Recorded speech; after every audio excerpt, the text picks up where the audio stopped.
जंगल का राजा वैसे शेर होता है, इस जंगल का राजा हिरन है। आप लोग बहुत उत्सुक हैं हिरेन जोशी के बारे में मैं कुछ बोलूंगा, वक्त आने दीजिए, चल रही है पूरा काम चल रहा है। लेकिन हिरन के आसपास इस जंगल में और भी लोग हैं। आज जिस पात्र की हम बात कर रहे हैं, स्कैम यूपी 112, स्कैम अप 112 आप जानते हैं, एक डायल सर्विस यूपी में है। आप 112 डायल कीजिए, सर्विस आपको मिलती है। ये जो 112 है, ये 112 करोड़ का घपला एक ऐसे व्यक्ति द्वारा, जो प्रधानमंत्री कार्यालय के बहुत नजदीक, जो उत्तर प्रदेश के मुख्यमंत्री का प्रिय, देश के प्रधानमंत्री का प्रिय, और देश के प्रधानमंत्री के कार्यालय में जिस हिरण की मैं बात कर रहा हूं, उनका तो बहुत ही ज्यादा प्रिय। नाम है नवनीत सहगल। अब ये नवनीत सहगल जी जो हैं, कैसे उत्तर प्रदेश के भीतर भ्रष्टाचार के किंग पिन बनकर काम कर रहे थे, इसका खुलासा हाल ही में एक पोर्टल ने किया। उस पोर्टल ने इनकम टैक्स डिपार्टमेंट की एक रिपोर्ट को कोट किया, उस रिपोर्ट के आधार पर अपनी स्टोरी लिखी। और वो जब हमने पढ़ा, आपने भी पढ़ा होगा, तो एक सवाल हम सबके दिमाग में आया कि भाई जिस व्यक्ति के बारे में इतना खुलासा है, सार्वजनिक पटल पर इतना खुलासा हो चुका हो, तो प्रधानमंत्री कार्यालय को तो जाहिर सी बात है उसके विषय में इससे कहीं ज्यादा पता होगा। फिर भी ऐसे व्यक्ति को उत्तर प्रदेश से यहां ले आए दिल्ली, और प्रसार भारती का चेयरमैन बनाया। फिर जब हमारा आपका कुछ संवाद हुआ हिरेन जोशी के संबंध में, तो आनंद फानन में इनका इस्तीफा ले लिया गया। भाई इतने इस सार्वजनिक पद पर आप किसी को बैठाते हो, तो जनता को जवाब तो दीजिए कि क्यों बैठाया और फिर क्यों हटाया। और अब चर्चा है कि ये साहब जो हैं अब प्रधानमंत्री कार्यालय की तरफ बढ़ रहे हैं। अब हमें नहीं मालूम सच क्या है, क्योंकि पारदर्शिता इस कार्यालय में नहीं है और इस कार्यालय के विषय में अभी बहुत कुछ आना बाकी है। प्रधानमंत्री कार्यालय देश का सबसे महत्वपूर्ण कार्यालय होता है। हमने कुछ सवाल पिछले कई दिनों से लगातार पूछे, जवाब जहां से आने चाहिए वहां से तो नहीं आए, लेकिन और कहीं से जवाब भी आ रहे हैं। हमें धमकियां दी गई, लीगल नोटिस दिए गए, ट्रोल किया गया, झूठ सच सब कुछ किया गया, लेकिन ये लोग अभी हमें जानते नहीं। तो ये जो नवनीत सहगल हैं, इनके नेटवर्क के लोग इन्हें लंबू कहते हैं। आप जानते होंगे, लंबे से हैं, खान मार्केट में कई बार दिखते हैं, खान मार्केट गैंग का हिस्सा हैं। तो जो कोड वर्ड है इनका एनएस है, लंबू है, दो अलग अलग नामों से जाने जाते हैं। 4 मार्च 2022 लखनऊ की एक सड़क पर एक टोयोटा कार में 41 लाख रुपए पकड़े गए थे। यहां से यह सिलसिला शुरू हुआ। Institute of entrepreneurship development IED के ये निदेशक देवेंद्र पाल सिंह इसमें शामिल थे, और आईईडी के जो चीफ थे, चेयरमैन थे, ये नवनीत सहगल जी थे। घर से भी 4 करोड़ मिले, ये सब हुआ। मालूम पड़ा कि इनकम टैक्स विभाग ने जब इन्वेस्टिगेशन शुरू की, जांच शुरू की, तो पता चला कि कई कड़ियां जुड़ी और एक कैश का सिस्टम चल रहा था, कट का, कमीशन का सिस्टम चल रहा था, जिसमें सरकारी योजनाओं का 30% हिस्सा नकदी में वापस वसूला जाता था। 2019 से 22 के बीच में यूपी की ऐसी योजनाओं में 112 करोड़, इसलिए मैं इसका नाम 112 स्कैम अप 112 रखा है, के नकदी घोटाले की गोपनीय फाइल आयकर विभाग ने तैयार की, पूरी इन्वेस्टिगेशन की। इसमें ओडीओपी और विश्वकर्मा श्रम सम्मान जैसी योजनाओं के जरिए आईईडी से 65 करोड़ की लूट हुई, और सबसे बड़ा हिस्सा श्रीमान नवनीत सहगल को गया इस रिपोर्ट के मुताबिक। मैं ये बार बार कह रहा हूं इस रिपोर्ट के मुताबिक, क्योंकि ये 2 मिनट में 100 करोड़ का नोटिस भेजते हैं। खैर, डरते नहीं हैं, भेजें, टूल किट और ट्रेनिंग प्रोग्राम्स के नाम पर यह रिश्वत थी। बड़ा हिस्सा नवनीत सहगल को मिला जो चेयरमैन थे। नकदी की डिलीवरी अलग अलग एजेंट्स के माध्यम से, कभी लखनऊ, कभी कानपुर, कभी नोएडा, कभी ग्रेटर नोएडा, कभी दिल्ली, अलग अलग जगह से ये उसकी वसूली करते थे।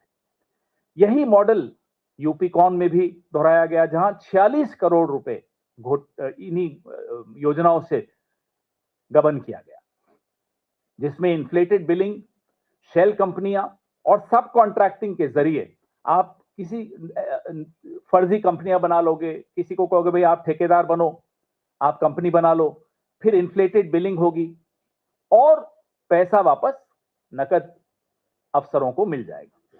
फर्जी इनवॉइस बनाए जाते हैं। आप समझते हैं ये कैसे होता है। 21 करोड़ का संदिग्ध निवेश एक ऐसी कंपनी में हुआ जिसमें नवनीत सहगल जी के बेटे डायरेक्टर थे। सब कुछ सामने हो रहा है आपके। प्रधानमंत्री को मालूम नहीं है, ये हैरानी की बात है। अगर मालूम होता तो शायद प्रसार भारती का चेयरमैन नहीं बनाते। और अचरज की बात और ज्यादा हो जाती है कि अगर प्रधानमंत्री को पता था फिर भी इन्हें प्रसार भारती का चेयरमैन बनाया, तो सोचिए ये तार कहां तक जुड़ी हुई है। सोचिए इसमें कौन कौन शामिल है। सोचिए नवनीत सहगल को आशीर्वाद सिर्फ लखनऊ का नहीं, दिल्ली का भी है। और अब आप ही लोग चर्चा कर रहे हैं कि ये प्रधानमंत्री कार्यालय में अभी तक आपका रिमोट कंट्रोल हिरेन जोशी के हाथ में था, सुना है अब आप लोगों का रिमोट कंट्रोल इनके हाथ में आने वाला है। बधाई हो आपको, ऑल द बेस्ट। खैर, दिसंबर 2022 में आयकर विभाग ने यह रिपोर्ट यूपी सरकार को भेजी और लोकायुक्त को भेजी। और लोकायुक्त कहते हैं साहब हमें रिपोर्ट नहीं मिली। आप लोगों को तो तुरंत सुबह मैसेज आ जाता है। सुना है 12-15 एंकर्स के साथ कॉन कॉल भी होती, कॉन्फ्रेंस कॉल होती है कि आज राहुल गांधी पर यह हमला बोलना है, आज नेहरू जी के लिए यह बोलना है। लेकिन 254 पेज की रिपोर्ट भारत सरकार के आयकर विभाग द्वारा उत्तर प्रदेश सरकार और लोकायुक्त को भेजी जाए और लोकायुक्त को मिले ही नहीं, यह भी चमत्कार यहीं हो सकता है। मोदी है तो मुमकिन है, यहीं संभव है ये। इसी आयकर अधिकारी की मुख्तार अंसारी पर की गई रिपोर्ट बिजली की गति से सरकार के पास पहुंच जाती, जहां चाह वहां राह। लेकिन यह रिपोर्ट नवनीत सहगल वाली किसी बुलडोजर के नीचे ये शायद फाइल आ गई होगी। बुलडोजर बहुत चलते हैं यूपी में। आगे की बेशर्मी देखिए। जिस घोटाले की जांच होनी चाहिए थी, जिसको प्रदेश में भ्रष्टाचार के प्रसार के लिए कटघरे में खड़ा करना चाहिए था, उसको रिटायरमेंट के कुछ दिनों में बाइज्जत आप लोगों पे कंट्रोल करने के लिए, आप लोगों में से कुछ हमारे साथी हैं जिनको करोड़ों की सैलरी पे अपॉइंट करने का काम दिया गया, प्रसार भारती का चेयरमैन बनाया गया। यहां भी खैर काफी कांड हैं, यहां की बातें और कभी बताएंगे आपको क्या क्या हुआ। तो जो ये डबल इंजन की सरकार है, उसका एक पिस्टन है, वो पिस्टन ये नवनीत सहगल। अब इससे साबित होता है महत्वपूर्ण थे। पिस्टन तो हर इंजन का बहुत महत्वपूर्ण हिस्सा होता है। लखनऊ में भी ये महत्वपूर्ण पिस्टन थे और दिल्ली में भी महत्वपूर्ण पिस्टन रहे हैं। अब क्यों हटाया हमें नहीं मालूम, और वापस क्यों बुला रहे हैं, अगर बुला रहे हैं तो हमें नहीं मालूम। ये अब आप पता लगाइए कि क्यों पीएमओ और सीएमओ सब इन पर मेहरबान। अब पीएमओ में क्या चल रहा है ये कितना जानते हैं, कितना उसका हिस्सेदारी इनकी थी, क्या ऐप चल रही है, बहुत पात्र हैं। पीएमओ की कहानी लंबी है, बहुत जल्दी हम परतें खोल रहे हैं उसकी, क्योंकि अभी बहुत इंफॉर्मेशन आ रही है। ऐप में किसके परिवार के कौन लोग शामिल थे, बॉलीवुड के कितने लोग इस पूरे पीएमओ के प्रकरण में जुड़े हुए हैं, कितने उद्योगपति जुड़े हुए हैं, लंदन के, दिल्ली के, इंडिया के, अनेक सवाल हैं। लेकिन इन तमाम सवालों में कुछ कड़ियां कॉमन हैं। नवनीत सहगल उनमें से एक है। सबसे बड़ी जो भूमिका, जो सबसे बड़ा पात्र इस पूरे प्रकरण में, इस जंगल बुक में है, वो तो मैं आपको बता ही रहा हूं, हिरेन जोशी हैं। अभी हमें नहीं मालूम वो अंदर हैं बाहर हैं, आपको ज्यादा मालूम होगा। कहते हैं आपके पास आजकल मैसेज कम आ रहे हैं, मिस कर रहे होगे आप उन्हें। लेकिन जब ये परतें और खुलेंगी ये देश हैरान हो जाएगा कि इस देश का सबसे बड़ा राजनीतिक कार्यालय किस तरह के लोगों के कब्जे में आ चुका है और वो लोग किस तरह के लोगों के कब्जे में है। ऐसे ऐसे लोग जो विदेश में हवाला करते हुए हवालात में चले गए, वो लोग प्रधानमंत्री कार्यालय के इस हिरन के इतने नजदीक कैसे आए? ये देश की सुरक्षा का भी मामला है। वो ऐसा कार्यालय है जहां संदिग्ध लोगों को दूर रखना चाहिए, लेकिन वो कार्यालय संदिग्ध लोगों से भर गया है, संदिग्ध लोगों के कब्जे में आ चुका है। इसलिए ये खुलासे जरूरी हैं। इसलिए कितनी भी धमकियां आ जाएं, कितने भी नोटिस आ जाएं, ये खुलासे हम करेंगे। अब आपके सवाल।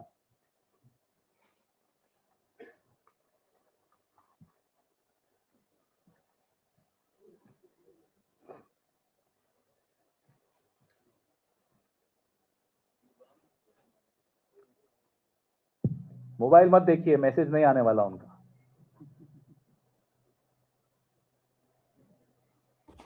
पूछिए पूछिए।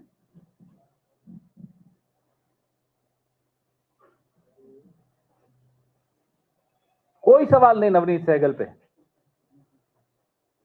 आप मत डरिए, वो नहीं आएंगे यहां। तो मैं आपको प्रेस रिलीज भी भेज रहा हूं। एक महत्वपूर्ण मुद्दा इसमें मैं से शायद रह गया कि 2018 और 20 के बीच में सहगल परिवार ने एक 17.5 करोड़ की प्रॉपर्टी खरीदी। एसडीपी इंफ्राकॉन प्राइवेट लिमिटेड नाम की कंपनी से खरीदी। ये जानकारी आज सुबह ही मुझे मिली तो मैं नहीं बता पाया। ये एक ऐसी कंपनी है जिसपे इनकम टैक्स विभाग को शक है कि एक शेल कंपनी। इसी दौरान यूपी कॉन, जिस सरकार का संस्था है यूपी सरकार की, जिसके चेयरमैन नवनीत सहगल जी थे, यूपी कॉन इस कंपनी को किराया दे रहा था। यूपी कॉन ऐसी कंपनी को किराया दे रहा था जो कि शेल कंपनी मानी जा रही है, जिस कंपनी से यूपी कॉन के चेयरमैन के परिवार ने 17 करोड़ 59 लाख की एक प्रॉपर्टी खरीदी। अब ये कॉन्फ्लिक्ट ऑफ इंटरेस्ट इससे बड़ा और क्या हो सकता है?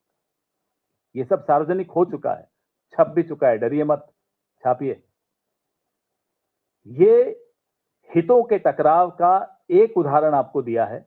वो रिपोर्ट अभी हमारे पास नहीं है, लेकिन वो रिपोर्ट मैंने सुना है घूम रही है। आप देखेंगे, मैंने 2 उदाहरण दिए कि 21 करोड़ का इन्वेस्टमेंट ऐसी कंपनी में किया जिसमें डायरेक्टर इनके बेटे खुद थे, और लोकायुक्त से कैसे गायब हुई, लोकायुक्त को कैसे नहीं मिली ये रिपोर्ट। ये 3-4 सवाल जो हमारे हैं, और ये मोदी जी से सवाल इसलिए भी पूछना जरूरी है कि साहब, आप हमारे प्रधानमंत्री, आज डॉक्टर मनमोहन सिंह जी की पुण्यतिथि भी है, उनको हम श्रद्धांजलि देते हैं। उनके लिए कहते थे कि साहब वो रेनकोट पहनकर नहाते हैं। अब मौन मोदी क्यों बनकर बैठे हैं? मोदी जी चुप क्यों हैं? क्यों नहीं जवाब दे रहे कि हिरेन जोशी का स्टेटस क्या है, कि क्यों प्रसार भारती में उनको पहले नवनीत सहगल को लगाया गया और क्यों फिर उनको हटाया गया? क्या नवनीत सहगल को फिर से आप पीएमओ में लाने की कोशिश कर रहे हैं? ये तमाम सवालों के जवाब हम मांग रहे हैं सरकार से, और उम्मीद करते हैं कि सवालों के जवाब मिलेंगे। आपके सवाल तो है नहीं आज तो। आपने जो कहा था उसके बारे में थोड़ा विस्तार से बताओ। 112 करोड़, 112 करोड़ का स्कैम है। 112 एक डायल सर्विस है, तो इसलिए इसको लिंक किया कि सब कुछ आसान हो जाता है। इस स्कैम में जो जुड़ा हुआ आदमी है उसके बारे में रिपोर्ट तक लोकायुक्त को नहीं पहुंचती।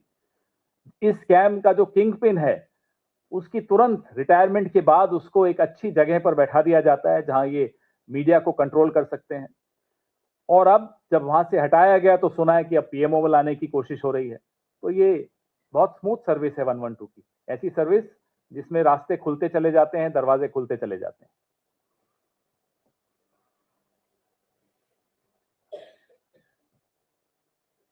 हो गया?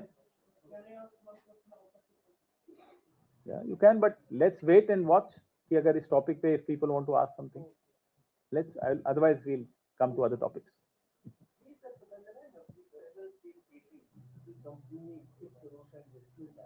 वो कौन कौन सी कंपनी है जिसमें, या क्या वो सेल कंपनी है या जिसमें ये इन्वेस्टमेंट किया है? जिस पोर्टल में ये रिपोर्ट आई है उसमें ये डिटेल्स आपको मिलेंगे, और इनकम टैक्स की जो 254 पेज की रिपोर्ट है उसमें भी है ये। सीबीआई में भी इसकी जांच चल रही है।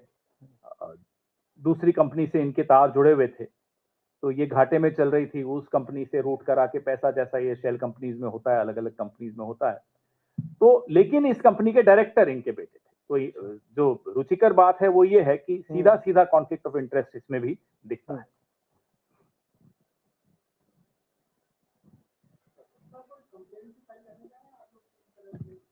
सब कुछ हमें से कराओगे आप सवाल भी नहीं पूछोगे, सब काम भी हमसे कराओगे।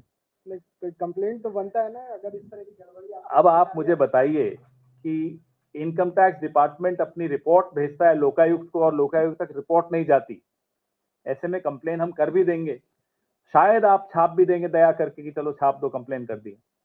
लेकिन जो चल रहा है इस देश में, अगर उसके बारे में हम सब चुप हो गए, हम और आप दोनों, तो फिर मुझे लगता नहीं कि ज्यादा कुछ बचेगा, ना आपके लिए करने को ना हमारे लिए करने को। इसलिए ये जरूरी है कि आवाज उठाई जाए, ये जरूरी है कि सवाल पूछे जाएं, ये जरूरी है कि जवाब इनसे लिए जाएं और जवाबदेही तय की जाए। इनकी औकात और इनकी हैसियत और इनकी हिम्मत देखिए कि पूरे मीडिया को कंट्रोल करने की ये दुस्साहस करते हैं, और अपने गिरेबान में झांक के देखें कि इनके गिरेबान में हो क्या रहा है, ये खुद क्या करते आए हैं, क्या कांड करते हैं। अब आप लोगों को आजकल बड़ा चल रहा है कि साहब देखो, आजकल जिनको हम हंसते थे मीडिया के एंकर्स पे, आजकल बड़े रौब से बोल रहे हैं, जोश से बोल रहे हैं। तो या तो भाई मीडिया का जमीर जाग गया या हिरेन जोशी सो गया, हमें नहीं मालूम, कुछ तो हो रहा है। तो सबको जागना जरूरी है अभी। उम्मीद करते हैं कि ये जल्दी वापस ना सोएं, जागे रहें, जो अब थोड़े दिनों में आवाजें जिनकी बहुत ऊंची ऊंची आ रही हैं। मुस्कुराते बड़ा अच्छा है आप।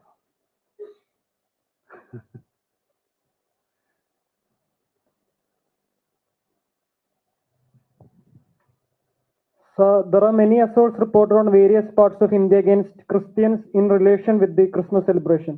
What is the Congress Party's take on this? Is the Christmas and preamble of our Constitution being sidelined by religious forces?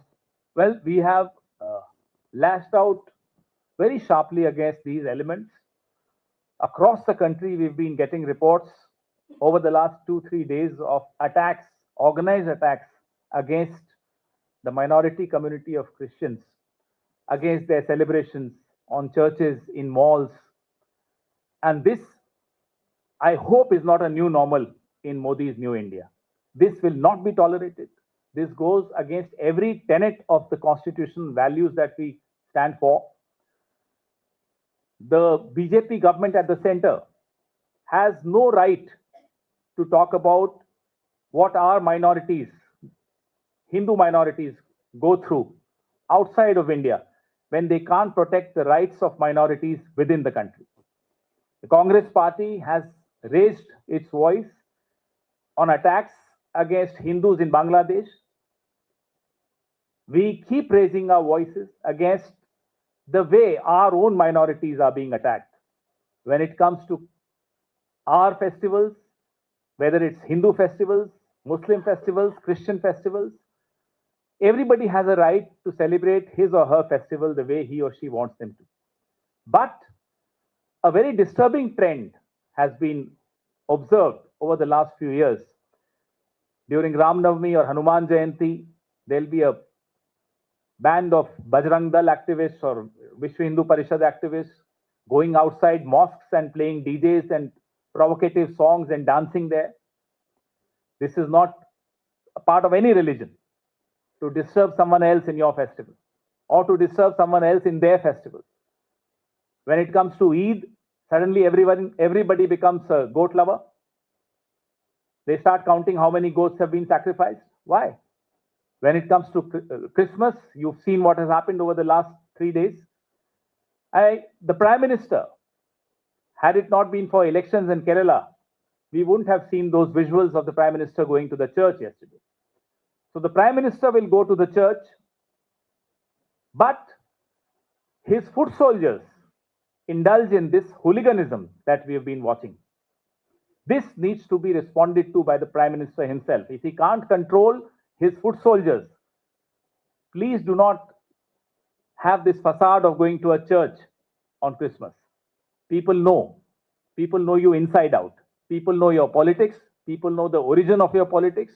People know your role in Gujarat.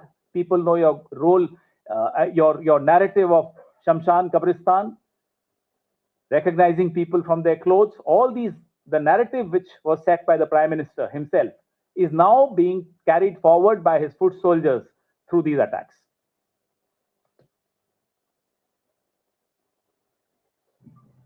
Sir, I have two questions. One of the rape survivor in Madhya Pradesh, she has attempted suicide. She has named the son of a BJP leader from Madhya Pradesh, and now she has attempted suicide. Do you believe that this is the lack of law, the right kind of action which needs to be taken in such kind of cases that she has been forced to do this?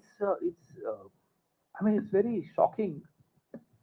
Whether it's Ankita Bhandari, whether it's Hathras, whether it's Kathua, whether it's Unnao, and now you're talking about Madhya Pradesh and several other examples across the country, you will see the brazenness with which rapists think they can get away with the crime.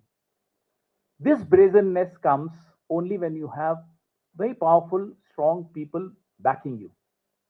I remember the very sad days, the Nirbhaya days, all of you were there on the roads of Delhi protesting or covering the protests. Governments were sensitive during those days. You would not see a single political activist fighting for the rapist. In 75 years, I don't think you've ever seen that.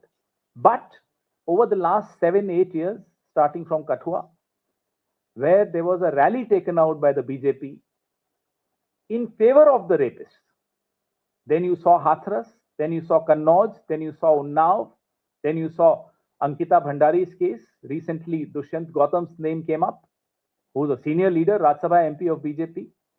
And now you're talking about Madhya Pradesh. So there is a pattern.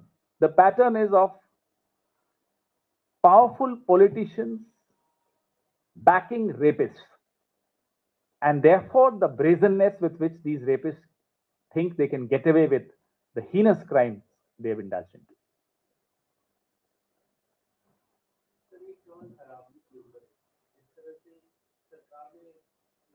किया है कि कोई mining नहीं हो रही है, पहले supreme court का आया जिसमें 100 मीटर का बैरियर उन्होंने दिया। किस तरह से देखते हैं ये पूरी जो कंट्रोवर्सी है, क्या सरकार वाकई में संजीदा है अरावली को बचाने को लेकर? आपको ये सवाल पूछने से पहले आप अपने आप से पूछते क्या ये सरकार संजीदा है पर्यावरण को लेकर? अंडमान निकोबार आइलैंड्स हो, अरावली हो, इस सरकार की नजर हमेशा शॉर्ट टर्म गेन्स पे रही है कि कितना निचोड़ के पैसा मिल सकता है, पहाड़ों को खत्म करके, जंगलों को खत्म करके, जमीन का दोहन करके, जल का दोहन करके। ये अगली पीढ़ी के बारे में नहीं सोचते, ये अगले चुनाव के बारे में सोचते हैं। और अगले चुनाव में सबसे ज्यादा पैसा कहां से मिलने वाला है, या पिछले चुनाव में किससे सबसे ज्यादा पैसा लिया है, अब उसको रिटर्न में क्या दे सकते हैं। उसमें अरावली भी आ सकते हैं, उसमें अंडमान निकोबार आइलैंड्स के जंगल भी आ सकते हैं, उसमें सिंगरौली भी आ सकता है, उसमें आपके झारखंड, छत्तीसगढ़, ओडिशा यहाँ के जंगल भी आ सकते हैं, उसमें कश्मीर की इलीगल माइनिंग भी हो सकती है, वहां सब कुछ हो सकता है, क्योंकि अपने दोस्तों को लाभ पहुंचाना है। अरावली को लेकर जो भूपेंद्र यादव रोज नए झूठ आप सबके सामने पेश करते हैं, और हमारी पार्टी के नेता अशोक गहलोत जी हो, जयराम रमेश जी हो, रोज उन झूठों की हवा भी निकालते हैं। अभी 2 दिन पहले भूपेंद्र यादव कहते हैं साहब आपके वक्त इलीगल माइनिंग होती थी। ठीक है साहब, तो इलीगल माइनिंग होती है तो क्या उसको लीगलाइज कर दिया जाए? रेप भी होते हैं तो क्या लीगलाइज कर दोगे साहब? 10 लाख दो, रेप कर सकते हो, 15 लाख दो, मर्डर कर सकते हो, क्या ऐसा होता है? इलीगल होता है इसलिए उसको लीगलाइज कर दे, ये कभी हमने सुना नहीं। ये न्याय की कौन सी परिभाषा है, ये भूपेंद्र यादव ज्यादा जानते होंगे। मुझे नहीं लगता वो हमारे राज्य के हैं, जीते होंगे वहां से। हमारे राज्य के होते तो इस तरह की सोच नहीं हो सकती। राजस्थान में मैं ये मानता था, मैं था इसलिए बोल रहा हूं कि अब नहीं मानता हूं, किसी भी राजनीतिक दल का व्यक्ति हो, अरावली को लेकर संजीदा ही नहीं, भावनात्मक भी उसका रिश्ता होता है। अरावली, भूपेंद्र यादव का रिश्ता राजस्थान से सिर्फ वोट का रिश्ता है, दिल का रिश्ता नहीं है।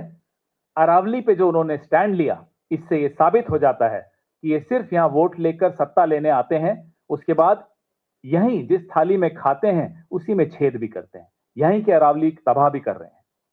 अरावली पर आने वाले दिनों में हम अपनी पूरी रणनीति भी आपके सामने रखेंगे। हो गया? एक बार और पूछ लूं, नवनीत सहगल पे कुछ पूछना हो तो? हंस रहे हो, उनसे भी डरते हो क्या? अभी जंगल में सिर्फ शेर से डरना चाहिए, अब हिरन से भी डरोगे, गीदड़ से भी डरोगे, लोमड़ी से भी डरोगे तो कैसे काम चलेगा? ये तो खरगोश है, उससे भी डर रहे हो आप। धन्यवाद।